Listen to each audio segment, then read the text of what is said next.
Mga Lods, meron pong napadaan sa wall ko na medyo malaki na rin po na creator kasi meron na po siyang 76,000 followers. Ang sabi niya ay talagang hindi niya talaga siniseryoso ang pagiging isang creator.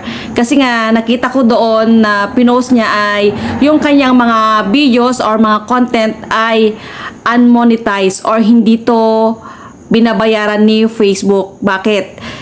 Nung chinek ko mga Lods, eto po may mga violation po siya. Kaya sa mga baguhan po dyan, kailangan po nating aralin po ang mga policy po ni Meta nang sa ganun po ay hindi po masayang po yung ating mga panahon.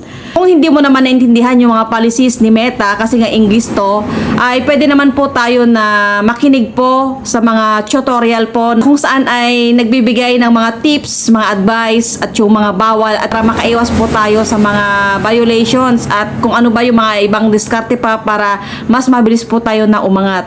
Yun po mga Lods ang gawin po natin, ang aralin po ang bawat mga policies po ni Facebook nang sa ganun po ay hindi po masayang po yung ating mga contents, yung mga videos, lalo na po yung mga hirap at mga panahon din po na nilaan po dito.